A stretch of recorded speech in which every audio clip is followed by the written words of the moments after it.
Virus flu Arab semakin mengancam. Dalam 1 minggu terakhir, 10 orang meninggal di Arab Saudi, termasuk 1 diantaranya warga negara Indonesia.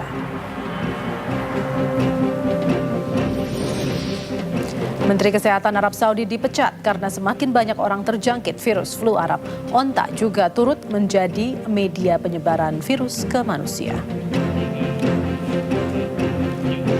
Selamat malam pemirsa, 2 informasi tadi akan menjadi sajian utama suara Anda edisi Rabu 30 April 2014 bersama saya Zelda Safitri. Anda bisa berpartisipasi langsung melalui nomor telepon 021583022 atau Twitter di @suaraandaonline dengan topik virus flu Arab mengancam masyarakat. Dan inilah suara Anda selengkapnya.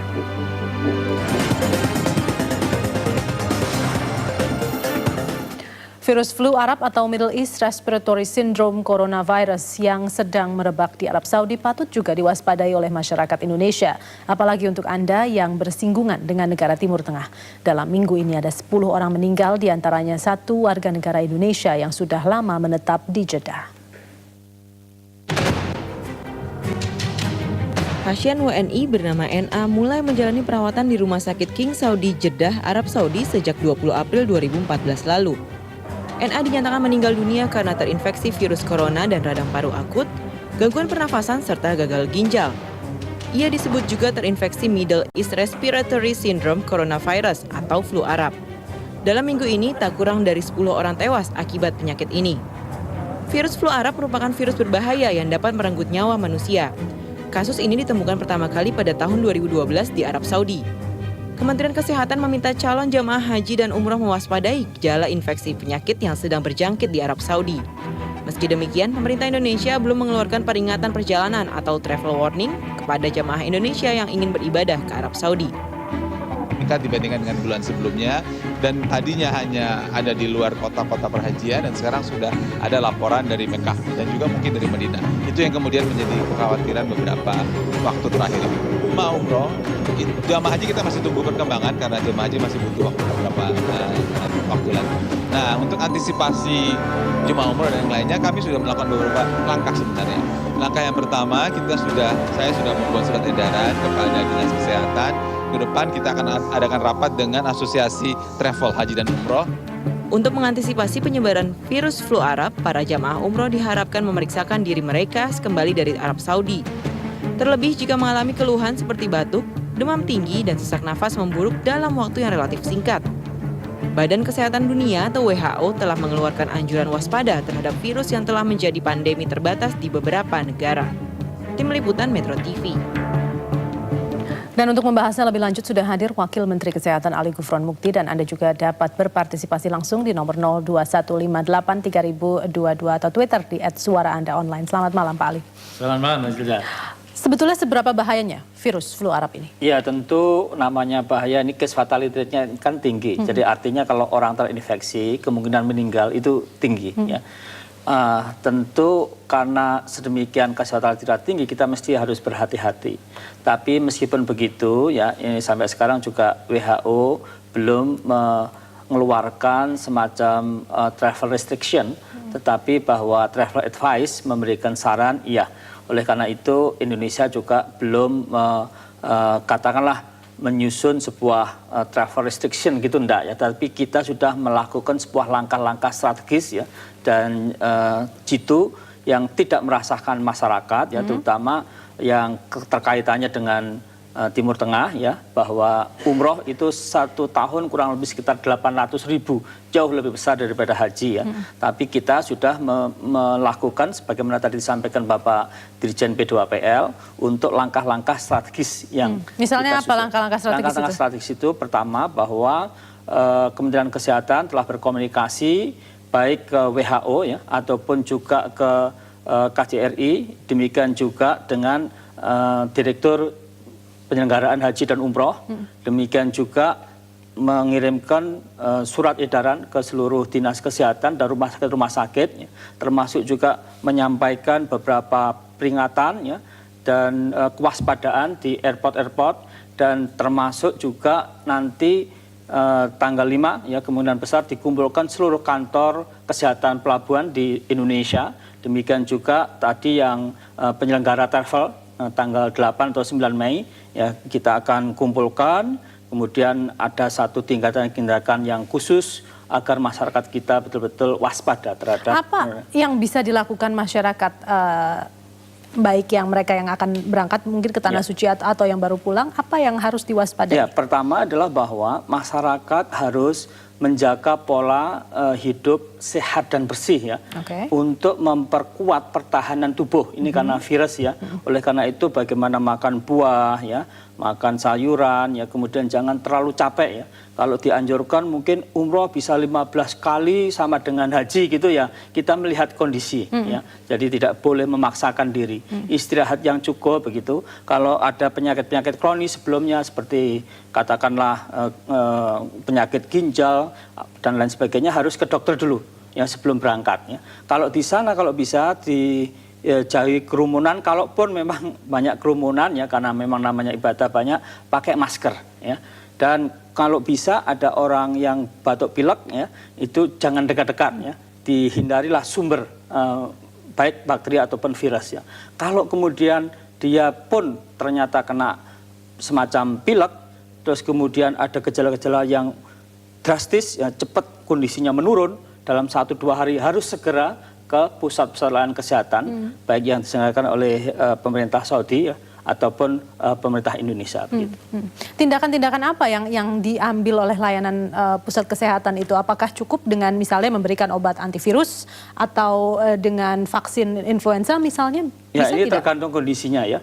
Jadi kalau memang ada dugaan ya bahwa yang bersangkutan adalah terinfeksi, ya tentu ya itu ada penanganan khusus, nanti dicek laboratoriumnya ya, kemudian apakah memang ada indikasi dan terindikasi setelah laboratorium seperti itu ya. Nah, kalaupun ada begitu, maka penanganannya khusus, terisolasi segala macam ya. Kalau secara kondisi itu juga menurun, tentu di fasilitas pelayanan kesehatan akan menangani ya dengan precaution yang cukup bagus gitu. Oke, kita akan jeda dulu Pak, kita akan lanjutkan sesaat lagi. Pemirsa tetap di Suara Anda, kami nantikan telepon Anda di 02153022.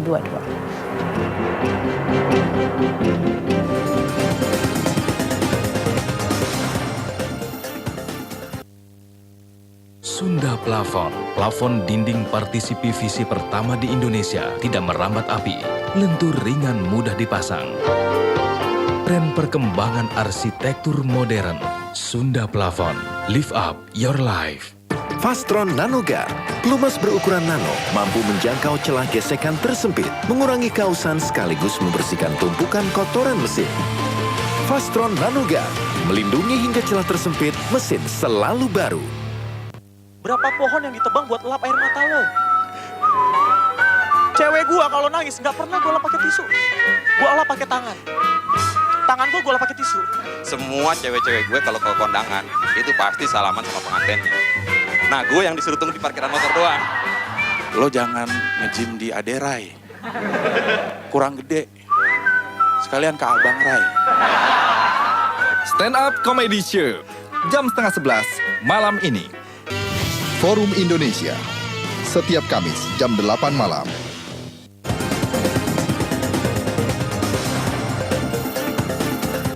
Kembali di Suara Anda, pemirsa, penyebaran Middle East Respiratory Syndrome Coronavirus atau MERS-CoV yang menyerang saluran pernafasan patut diwaspadai.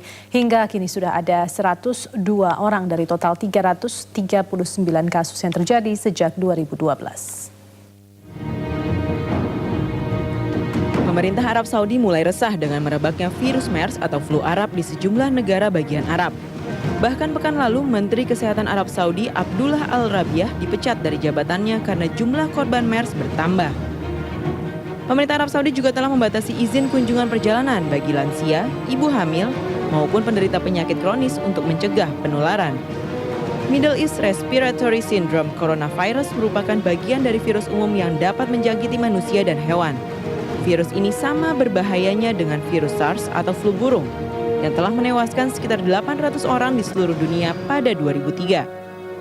Semua masyarakat yang pernah bersinggungan dengan wilayah Timur Tengah diminta waspada. Penularan virus dapat terjadi melalui batuk, bersin, dan dari kontak langsung dengan penderita yang tidak menutup mulut saat bersin. Sejak 2012, ada 339 kasus infeksi virus flu Arab dan 102 pasien diantaranya meninggal dunia akibat virus ini. Menteri Kesehatan Arab mengatakan flu Arab yang melanda negeri mereka salah satunya ditularkan dari onta. Hingga kini para ilmuwan masih meneliti adanya kemungkinan hewan lain sebagai media pembawa penyakit ini. Tim Liputan Metro TV.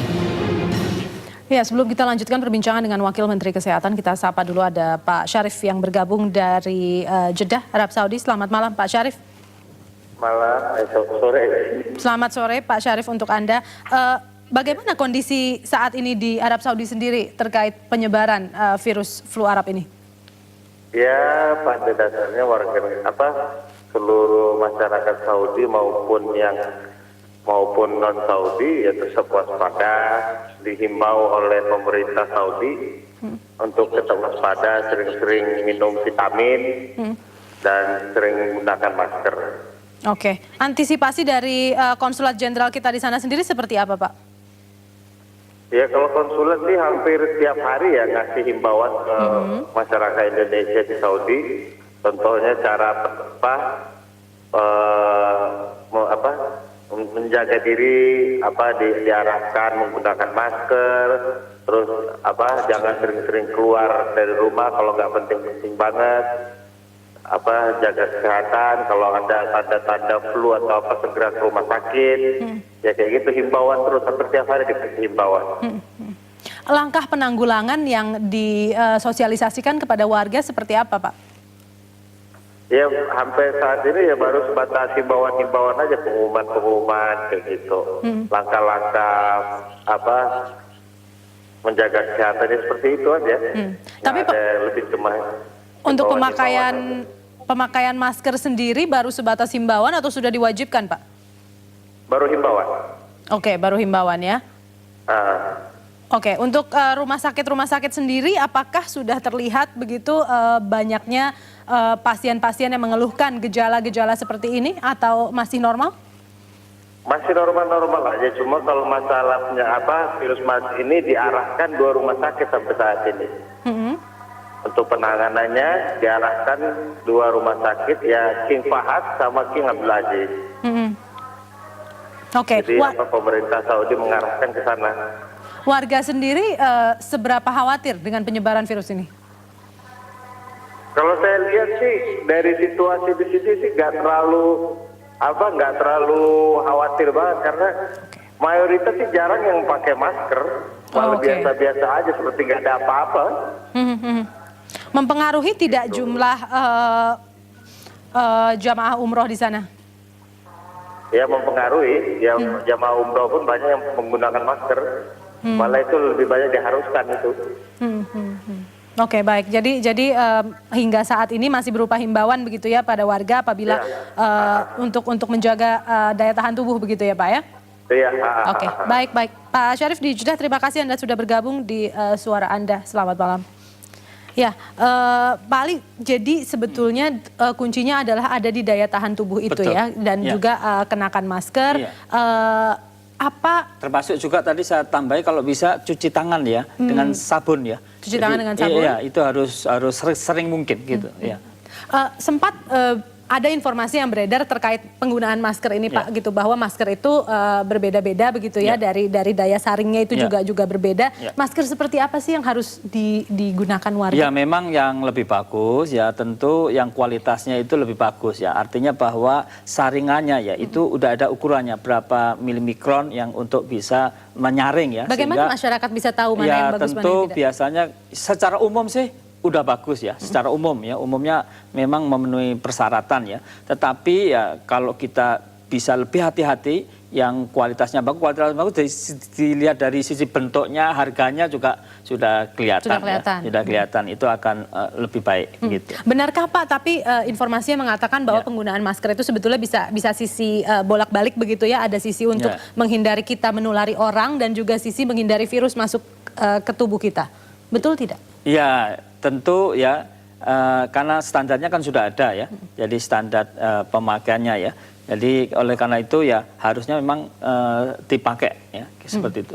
Oke, tadi Anda katakan kalau dari pemerintah Indonesia sendiri sebetulnya langkah-langkah travel warning belum ada ke arah sana, travel restriction juga belum, tapi dihimbau begitu ya. Ya, tetapi kalau bahwa kita mengadakan pengumuman ya, kemudian penyadaran, kewaspadaan itu sudah ya. Kalau kita cek mungkin nanti ya di airport katakanlah di kita bisa di Jakarta atau di beberapa airport yang besar ya, itu bisa dilihat ya sudah ada. Kita kasih pengumuman besar. Gitu. Oke, sosialisasi ya. Sosialisasi. Kita kembali harus jeda, kita lanjutkan sesaat lagi. Pemirsa tetaplah di Suara Anda, kami segera kembali.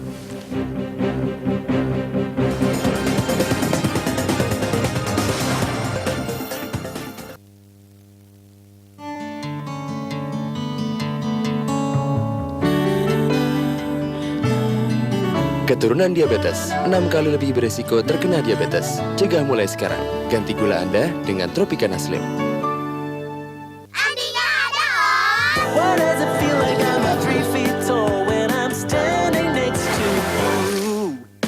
Lawan noda di dinding dengan Nippon Spotless. Nippon Spotless, cat anti noda dari Nippon Paint.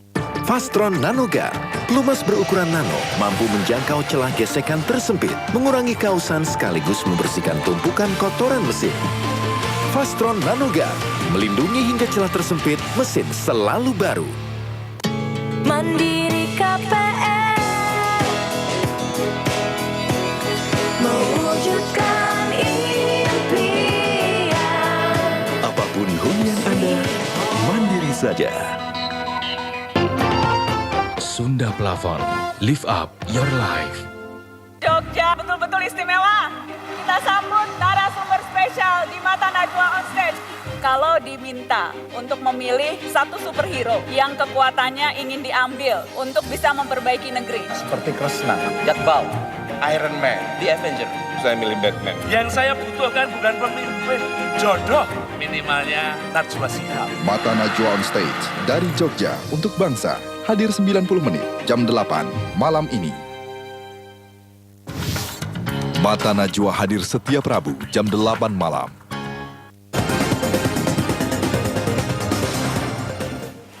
Ya, kembali di Suara Anda. Sebelum kita lanjutkan perbincangan di studio, kita sapa dulu ada 3 penelpon yang sudah bergabung. Pertama ada Pak Salim dari Ambon. Selamat malam Pak Salim.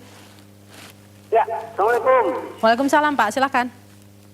Ya, begini Pak Wakil Menteri, saya ini kan dokter sudah pengalaman 30 tahun. Untuk virus itu tidak ada jalan lain, apalagi Saudi Arabia. Itu kan negeri kaya raya. Harus vaksin.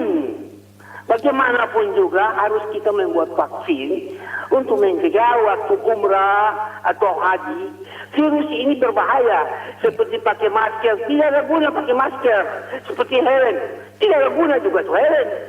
Jadi begini, itu nanti memperkaya, itu perusahaan-perusahaan saja. Jadi apapun juga, saya 30 tahun. Seperti Anda kirim obat malaria ke daerah-daerah percobaan. Banyak orang mati. Karena obat-obat baru, seperti ini nanti, ada obat flu. Itu berbahaya, tidak ada jalan lain selain daripada vaksin. Ya. Terima kasih. Terima kasih Pak Salim di Ambon. Berikutnya dari Jakarta dengan Pak Hadi. Selamat malam.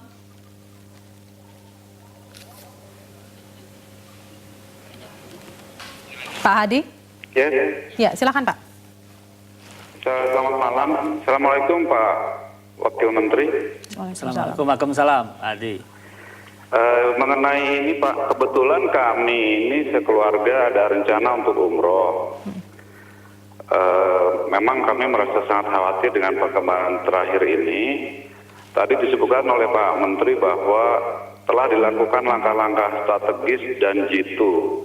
Itu kami sama sekali tidak merasakan itu Pak. Artinya baik travel yang kami pakai maupun pihak-pihak lain tidak ada yang katakanlah beritahu kami mengenai hal ini dan sebagainya. Ini apakah ada semacam travel warning nanti dari pihak pemerintah atau ada langkah-langkah yang lebih konkret begitu? Ya. Karena kami sangat mencemaskan hal ini Pak Menteri. Oke, baik. Pak Wamen, ya. Pak Hadi, terima kasih untuk partisipasi Anda. Berikutnya kita ke Makassar dengan Pak Andi. Selamat malam. Malam. Iya, silakan Pak. Iya, Assalamualaikum. Waalaikumsalam Pak Andi, silakan. Iya, saya juga baru kemarin pulang dari melaksanakan ibadah umrah di Arab Saudi. Jadi seperti yang diinformasikan bahwa ada peringatan dari pemerintah, dari konsulat di sana, kenyataannya tidak ada sama sekali. Baik kita di Jeddah, di Madinah maupun di Mekah tidak ada selebaran-selebaran yang memperingatkan bahwa akan ada terjadinya bahaya seperti itu. Sama sekali belum ada. Saya baru kembali 1 hari kemarin. Kalau Anda, ya silakan Pak. Yang kedua, ya silakan Mbak, gimana Mbak? Kalau Anda lihat kondisi di Arab Saudi sendiri seperti apa? Apakah memang semua berjalan dengan normal ataukah banyak warga yang mengenakan masker dan banyak pengumuman sendiri dari pemerintah Arab Saudi atau seperti apa? Saya lihat tidak juga sih. Seperti di bandara, di Madinah, Mekah biar seperti berjalan biasa saja. Cuma yang sedikit saya karena dalam 2 tahun ini ada beberapa kali saya ke sana, itu ya yang masalah kebersihan kelihatannya memang sedikit ada berkurang dibanding dengan bulan-bulan yang kemarin. Kalau saya perhatikan. Kebersihan di Arab Saudi maksudnya Pak? Iya, seperti di Jeddah itu kebersihan bandara itu ya sepertinya kapasitas bandara itu sudah melebihi daripada ini, itu harus juga menjadi perhatian bagi pemerintah Arab Saudi itu. Baik, Pak Andi di Makassar, terima kasih untuk telepon Anda. Selamat malam. Pak Ali, kita tanggapi dulu dari Pak Salim atau Dr. Salim tadi ya, bergabung dari Ambon. Memang dia mengatakan bahwa tidak ada jalan lain ya harus vaksin begitu. Langkah selanjutnya apa? Jadi begini, memang vaksin karena ini kan kasus baru ya. Jadi yang mulai tahun 2012 ya. Itu belum ada vaksinnya sampai sekarang, masih di dalam proses pengembangan ya. Indonesia sendiri sebetulnya ingin mengembangkan vaksin untuk antisipatif ya, termasuk vaksin flu burung pada waktu itu ya. Nah, tetapi karena ada masalah-masalah di dalam proses pengadaan barang dan jasa ya, ini agak terhambat sekarang. Sebetulnya bisa dibuat atau dikembangkan untuk keperluan-keperluan yang sejenis flu burung ya, termasuk SARS juga. Nah, memang kalau hanya obat, nah obat pun juga tergantung ya. Kemarin analisis cost effectiveness, jadi teknologi assessment yang dilakukan Thailand ya, Tamiflu itu ternyata tidak cost efektif, lalu tidak masuk di dalam sistem jaminan kesehatan di Thailand ya. Jadi saya sebagian sepakat ya, tapi sebagian tidak sepakat kalau masker itu tidak ada gunanya. Saya kira tidak seperti itu Pak Salim ya. Saya kira kita sepakat bahwa masker apapun memberikan manfaat gitu. Nah, kemudian untuk Pak Hadi kami sampaikan ya, memang mau berangkat ya, itu jangan cemas ya, jangan cemas.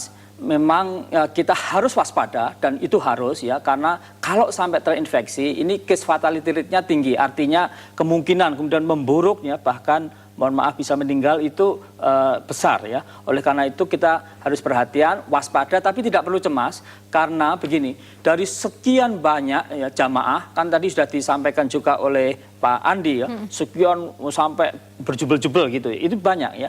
Oleh karena itu sekaligus ini Pak Andi, bahwa belum menerima informasi itu bisa dimaklumi karena sekian banyak jamaah ya. Tapi sebetulnya termasuk pemerintah Saudi saya kira melakukan langkah-langkah yang cukup sampai mohon maaf Menteri Kesehatannya ya terpaksa diberhentikan ya. Ini bukan hal main-main, itu artinya sangat serius ya.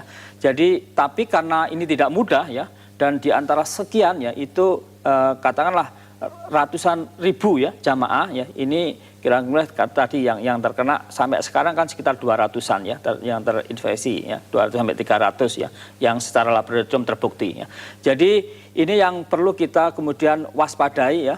Jadi kalau katakanlah tadi di beberapa airport ya di Saudi tidak kelihatan atau di tempat-tempat jemaah, kita bisa cek di Soekarno-Hatta ya, itu kalau turun ya di sebelah kanan ya, nanti itu dekat klinik ya, ada tulisannya besar ya. Dan terus kita imbau kalau travel belum dikasih ya oleh pengelola travel tadi, kita baru mau ketemu seluruh travel ya, dan beberapa travel yang besar yang mengupayakan untuk jamaah umroh itu tanggal 8 atau 9 Mei ya. Okay. Nanti ini akan baru akan Pak. Jadi memang belum. Jadi strategis tadi sudah kita susun ya. Tadi sudah saya sampaikan mengenai bagaimana upaya-upaya yang dilakukan, koordinasinya dengan berbagai pihak-pihak terkait. Tapi yang untuk kaitannya dengan travel baru 8 dan 9 Mei. Oke, kita kembali ada penelpon lagi yang sudah bergabung dengan Pak Himawan di Depok. Kita dengarkan dulu. Pak Himawan, silakan mohon singkat Pak. Selamat malam Bu Pak Omen dan Bu Zelda. Silakan Pak, selamat malam. Kami baru pulang di umroh ya 2 minggu lalu. Memang dapat tadi warning dari pemerintah, memang saja baru baca ya. Saya pulang tanggal 9 April pas pemilu itu. Belum ada warning dari pemerintah. Tapi intinya waktu saya berangkat, travel sudah memberikan informasi kami harus suntik flu, antivirus, dan meningitis ya. Kita dilakukan. Alhamdulillah kami bertemu dengan onta, sambil foto di sana, sampai minum susunya, sambil pulang ke Indonesia, badan tetap fit. Jadi kuncinya itu virus. Antivirus yang diberikan oleh dari travel untuk kami untuk suntik 2 itu. Kunci itu, virus flu sama meningitis. Baik, Pak Himawan di Depok, terima kasih. Terakhir mungkin Pak Wamen, adakah rencana untuk melakukan pemeriksaan atau screening kesehatan bagi mereka yang baru pulang dari Timur Tengah, terutama dari Arab Saudi, masuk ke Indonesia? Baik, kalau keterkaitannya dengan kasus ya, termasuk yang kasus terjadi tadi di Saudi Arabia ya, itu kita akan melakukan namanya contact tracing ya, itu sampai 2 minggu. Jadi kepada siapa dan dengan siapa saja ya kasus ini dia ada kontak gitu. Nah, kemudian juga untuk orang Indonesia yang kemudian pulang ya dari umroh itu sampai 2 minggu kita harapkan jika ada gejala-gejala segera saja ke fasilitas pelayanan kesehatan, dari fasilitas pelayanan kesehatan, dan harus menceritakan dia dari Arab Saudi atau dari umroh. Kemudian akan dilakukan tes akan dilakukan ya, kalau memang mencurigakan gitu. Yang terakhir bahwa tadi vaksin ya itu tentu meningitis ini wajib untuk terutama haji ya. Untuk yang flu ya ini tentu lebih bagus ya kalau bisa dilakukan ya. Jadi itu poinnya ya, bagi yang warga yang akan berangkat lebih baik dilakukan vaksin. Iya, itu tentu akan bisa paling tidak membantu meskipun hasilnya itu masih di dalam proses penyelidikan ya. Apakah ini kemudian juga bisa mencegah coronavirus ini. Baik, terima kasih Pak Ali Gufron untuk waktunya di Suara Anda, selamat malam. Dan pemirsa terima kasih juga atas partisipasi Anda di Suara Anda. Kita jumpa lagi besok, selamat malam dan sampai jumpa.